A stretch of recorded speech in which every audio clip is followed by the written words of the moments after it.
Hey, y'all. Hey, welcome to the PowerWomen podcast. This is the show where powerful women share their journeys, discuss how to solve powerful issues, and the power men who help us rise. I'm your host, Power Mom, Claire Brown. Today's PowerWomen podcast is proudly sponsored by Cupid's Lingerie, Arkansas's premier lingerie and gift store. Love is in the air, y'all.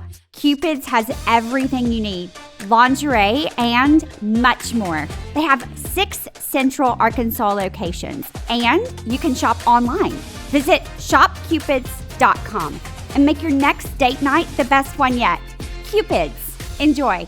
Hey, so I am so excited to sit and talk with Sarah Qutierrez today. Thank you so much for being Claire. here. Great to see you. You too. Again, I mean, we've known each other for so long now. And so I always enjoy my time with you because I always learn something new. and then I have to go and work on myself because of it too. So I can't wait to learn what I need to know today.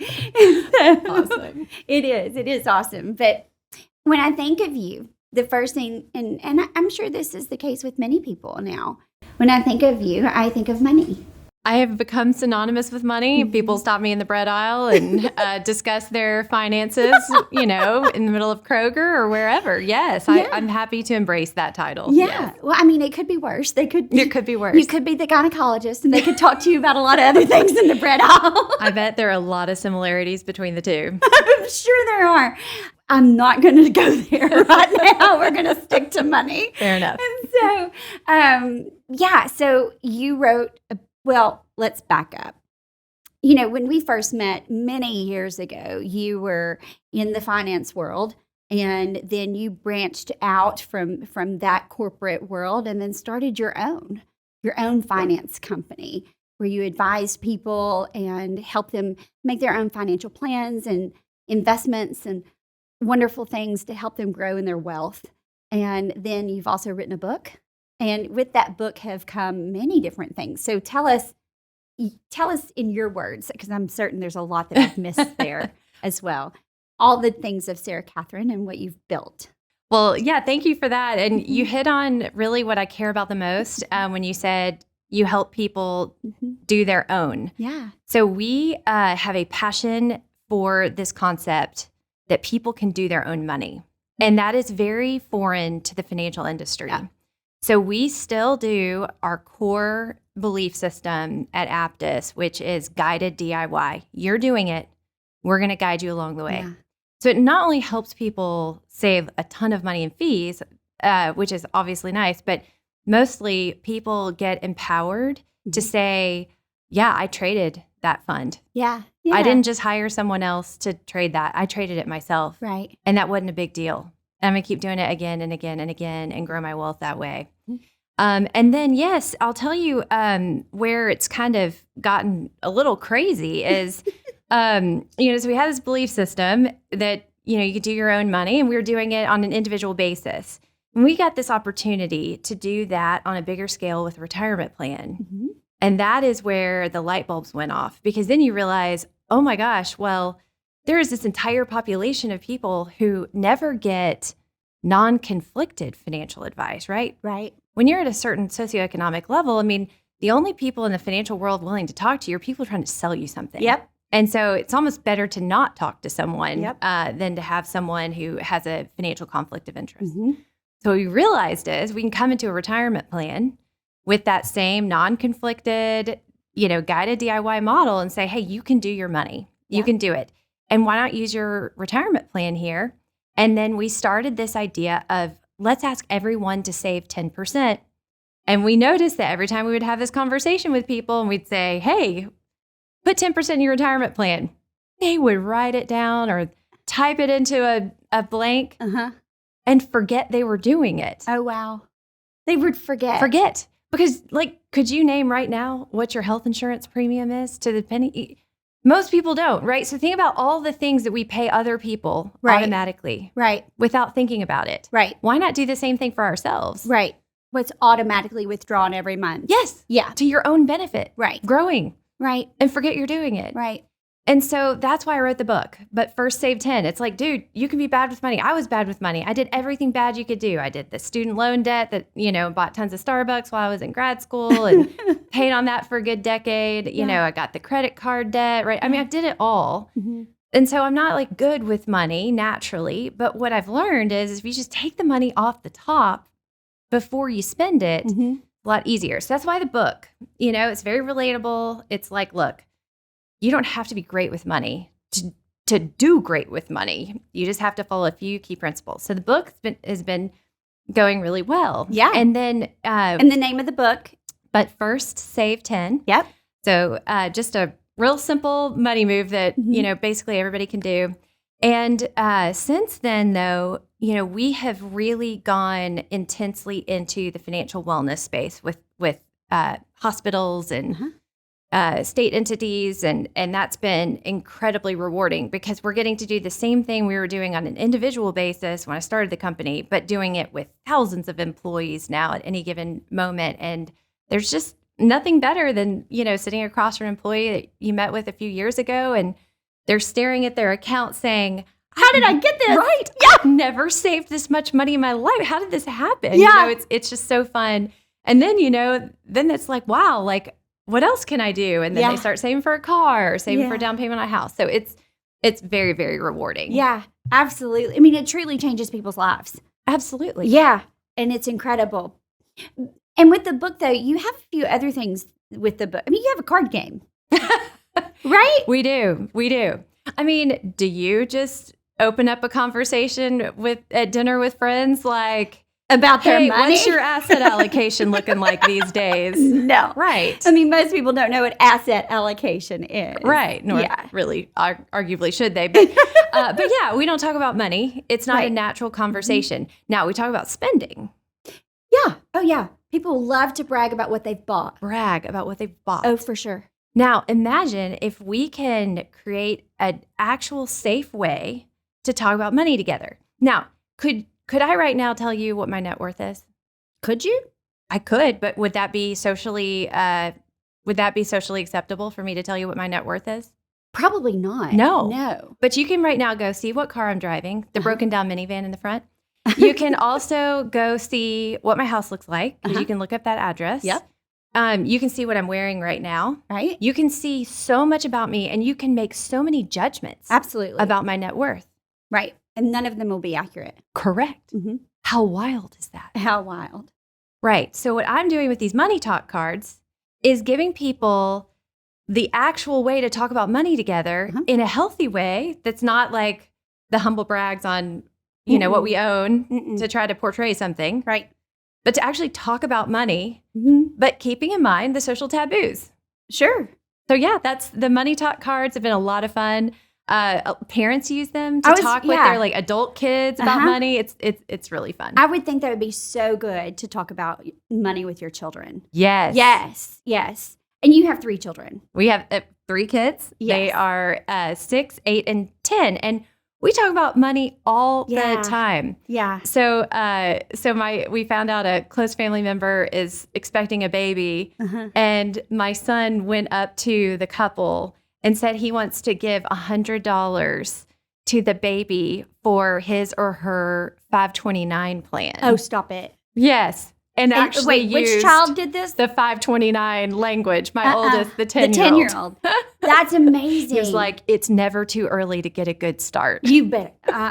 You have programmed that child so well. I didn't even know what 529 plans were until I was pregnant. Yeah. That's incredible. It's fun, yeah. That's awesome. And so, I mean, you've written 1 book. Do you intend to write more? Do you still write? I still write. So now what I do is I write a financial column with the Arkansas Democrat-Gazette. Yeah.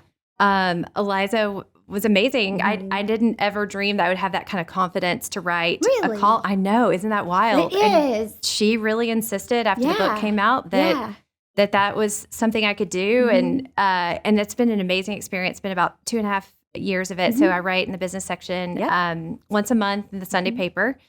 And that's really where I get to kind of, they give me free reign. I can talk about whatever topic I want. I've been focusing a lot in the last year on student loans. There are a lot of things I think people need to know about them right now. What do they need to know right now? Well, let me give you an example. I'll give you a story. So I had a physician in Tennessee who asked me to take a look at his student loans, and he was paying about $3,000 a month on them. Mm-hmm. And I took a look, and I said, I want you to take this action. It's going to take 10 minutes to consolidate your loan and certify all your past employment at hospitals. And it's going to stop your payment. And then in a couple months, your $280,000 in loans are going to disappear. He didn't believe me. I mean, right? Like, that's too good to be true, right? Yeah. Last week, he pulled up his account. It had a zero balance. Okay, so I'm sorry. Mm-hmm. Rewind that again. How did that happen? Yeah. So the federal government has made a lot of mistakes on student loans. And one of the biggest mistakes it made was when it created the Public Service Loan Forgiveness Program, which a lot of people are confusing it with Biden forgiveness. It's a totally different deal. Yeah. And so it really applies to any employee of any nonprofit, of any state entity. So that's like our largest employers, like if you add them all up in Arkansas, right? Yeah. So most people probably work for one of those. Right. The federal government made this program in 2007 and said if you pay on these loans for 10 years, just make a small payment, and they calculate it based on what you can afford. Right. After 10 years, we're going to forgive the remaining balance. Now, they created this program, but they made one huge error. They forgot to tell employers what they were doing. So you had a bunch of employers who have no idea what this thing, it's a major benefit, right? Right. So they're not talking to their employees about it. Employees themselves have no idea. There's a lot of misinformation. So 98% of people were denied in 2018, which would have been the first year that they would have gotten it. The program wasn't working. Okay, so the federal government had to realize this in COVID when they were fixing a lot of things. They're like, you know what? We got to fix this program. So they said, here's what we're going to do. We're going to fix this program by looking back at everybody's student loans. And if they take one action, it will trigger us to go back and correct all those years of mistakes, which is how this gentleman, because he'd been making the same mistake for 15 years. Right. By doing that one little consolidation process and certifying his employment, it triggered that. And what did he have to do again? Say it again. In his case, he had to consolidate his loans. Just put him with the federal government. Right. And then certify his employment. Most people won't even have to do the first step. They just have to certify their employment, their time in public service. Wow. And then that will trigger the government to go back and say, oh, I see that you've been in public service and you may have been making payments. Heck, the government is saying now, even if you made 0 payments, we're going to count those. Yes, literally. But do you know, Claire, no one knows about it. No one knows. I know. So it's funny. I see these like financial articles all the time. It's like, how to save 15% or more on your car insurance, or like how to get a little bit extra interest on your thing. And it's like, no, folks, this is a big deal. Yeah. I mean, like the average student loan balance is $37,000. Now I'm passionate about retirement, right? Like that's my number one passion. But I got to think to myself, if the government is opening this temporary window where it's not telling anyone about it. Nope. Right? But we know it's there, and we've seen millions of dollars now forgiven through this. Why wouldn't we all focus on it? Yeah. The window closes in May. In May? Yes. Of this year? May 1. Not even end of May. Of this year? May 1, 2023. And you have to work for a nonprofit or a government entity. Or had to. Let's say you did previously. Yeah. Like 10 years ago. So the program started in 07, as long as it's been since 07. Oh my word. I know, right. So right now I'm focusing on this because let's just get a whole bunch of loans out of the way. And then if I get your loans out of the way, maybe I can say, hey, put that payment towards your retirement. Totally. Yeah. So now that physician is able to put $3,000 a month towards retirement. Correct.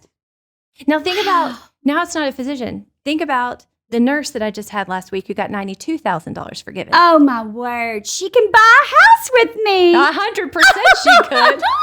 That's so great. Yes. That is so wonderful. Right. Well, all those people can also buy something at Cupid's, and we're going to talk to them right now real quick, and then we'll be right back. Today's Power Women podcast is proudly sponsored by Cupid's Lingerie, Arkansas's premier lingerie and gift store. Love is in the air, y'all. Cupid's has everything you need, lingerie and much more. They have 6 central Arkansas locations, and you can shop online. Visit shopcupids.com and make your next date night the best one yet. Cupid's. Enjoy. Okay, so we're back, and who knew that money and debt could be fun? But we're making it. So, I mean, yes, student loan debt. I mean, I've seen it in home buying and selling that it's been what has gotten in the way of so many, and especially those in their 20s and 30s, and even into their 40s, our generation. However, we were on break talking a little bit about credit card debt and things like that. And that's a cycle that's really difficult for people to get out of. And, I deal with people, like I said, coming into their buying and selling, and we deal with their debt to income ratio. And as we were talking, people like to brag about what they're buying and they're purchasing. And that new car sometimes comes with a heavy debt rather than you paying cash. And so how do we shift that mindset and get out of that cycle of debt? How do we, you know what I mean? Whether you may not have student loan debt. And how do we deal with the client that is chasing that circle? And what would you advise them to do in that case? Well, I loved how you started the question, which is, how do you shift the mindset? Yeah. That's the question to be asking. It. Yeah. Most people ask the question, how do you get out of the debt? Yeah, no. And that's really not the answer. Mm-mm. I mean, that's not what we're looking for here. Right. It really is, how do you shift the mindset? Yeah, it's a money mindset. So there are several things. And, as a spender, as a natural spender, I really feel like I can connect with what is happening and how it is that people can find themselves in debt. And so it happens in a really sneaky way. Mm-hmm. So it happens in a, just living right at your means, right? So that's where it kind of usually starts, where it's like my life works, right? Yeah. I get my paycheck, it hits my checking account, and it happens to be exactly what I need to pay my rent, pay my mortgage, buy what I need at the grocery store. It works. But then a friend is getting married, and it's going to happen in the summer, and I've got to travel to it. Yeah. There's no money. So you put a little bit on the credit card. You go on the trip, you have a great time, but as you're on the plane back, you got that sinking feeling. Mm-hmm. I got to pay for this, right? And it's a lot less motivating to pay for something exciting after it's already happened. Right? Right. Think about like the structure of that. Of the trip. It's fun to go, but not fun to come back. That's where it starts, right? Mm-hmm. And then, we have this new phenomenon in healthcare. And I call it new because I didn't even have exposure to this when I started my company. And that is a high deductible healthcare plan. Now, most people don't know what I'm talking about. Mm-hmm. And that's because you've been pretty healthy and Right. you haven't been paying attention to what's happening in your healthcare plan. Mm-hmm. But the moment you have something go wrong and you need to get an MRI, Mm-hmm. or God forbid you get struck with diabetes or something like Right. that, you will absolutely know what I'm talking about. Mm-hmm. Because then you'll pay attention to the fact that you have to pay $6,000 every year out of pocket before your health insurance pays. Right. Did you know that the number one, the largest share of debt right now is healthcare debt? Really? Well, that's not too surprising. I mean, if you sit and really think on it, it's not too surprising because we have not been a country of wellness. We've been a country of sickness. And so we don't prevent, we take care of symptoms. And we're growing into that even more so. And so, yeah, that makes total sense. Yeah, and something's broken, right? I mean, Well, a lot of it doesn't make any sense. Like, I mean, Yeah. so so you think, well, you should be responsible, right? Save ahead for that $6,000 every year. Well, if you're making $40,000 a year, that's a lot of money. it's a lot of money. Yeah. So you have this combination thing happening where I think we're a society that we don't pay ourselves first. No. We don't pay ourselves first in retirement, and we certainly don't pay ourselves first for future expected expenses. Right. So let's think about the vacation. Wouldn't it make more sense to save a little bit each month leading up to that vacation? So every month you're putting that deposit in, you're excited about the wedding. So you're excited to put the deposit in. But instead, we as a society look at Afterpay. Hey, you want to go buy a pair of shoes? Hey, no need to pay for it now. Use Afterpay. Those shoes are way more exciting on day one. The third month you're paying Afterpay, are those shoes as exciting? So what I'm hearing you say is we need to put our vacations on layaway. Yes, we need to put our vacations on layaway. Yes. And then we have to realize that we are the only people. Yeah. We are the only people that can take care of ourselves. Right. And we cannot afford to not pay attention. There's a good double negative right there. I love it. To our healthcare plans. Well, and it's also, I mean, it just goes back to we also can't afford to be sick. We can't afford to not take care of our bodies either. I mean, there's going to be a cost one way or the other. It's just. Yeah, but I mean, that there are things that like even the healthiest body can't prevent, falling on the sidewalk, right? I mean, like. Or a car crash or whatever it may be. Right. Mm-hmm. So yes, theoretically, I totally agree. We've got to take better care of ourselves. Sure. But inevitably, there's, we're going to have babies. Yeah. Maybe. Just, that's a choice. That's another conversation. I don't know. It may not be a choice. Depends on what state you live in. We could really dive into that. Well, my first baby cost $10,000. Really? $10,000. My first baby cost $200. Mm-hmm. But that's back when I was married and had benefits. That may have been one of the few benefits. But yeah, it was only $200. She has cost a lot more since then, I'll tell you that. Yeah, interesting. Yes. And that's fascinating about healthcare. Yeah, so that's the thing is to your original idea of the money mindset. Yeah. So what we have to do is we have to get into mindset of first we got to take care of ourselves. Mm-hmm. It's not going to happen naturally. It's not going to happen automatically. No. Most people are not doing what they need to be doing. Right. So we have to shift our mindset a little bit and say, hey, I'm going to pay myself first. I'm going to put 10% into my retirement account, period, before I do anything else. And then I'm going to look realistically at my life and say, am I going to take vacations? If I'm invited to that wedding, am I going to go? Do I have a high deductible healthcare plan that I need to protect against? We can't be blind to these things. We have to look at what's happening, put that money out of our accounts and into those things. Yep. And put it all on layaway. Put it on layaway. Well, I think that's what you're dealing with here. I think you're dealing with the mindset of America that shops and puts things on layaway.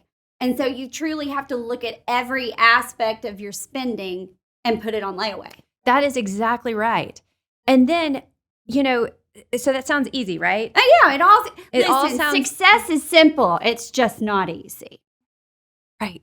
Yeah. Okay. So how do we do it? So here's the deal. This is the mindset shift. Because what's going to happen is you can't just, well, I guess some people do believe in manifestation. There's some degree to that. But I mean, you just can't unless you get a pay raise, just all of a sudden start taking money out of your account to put on layaway, right? Right. So, I mean, where does it come from? Yeah, you look at your budget and like, what do I pull from? I don't have any money for layaway. Right. Like nobody's getting Christmas.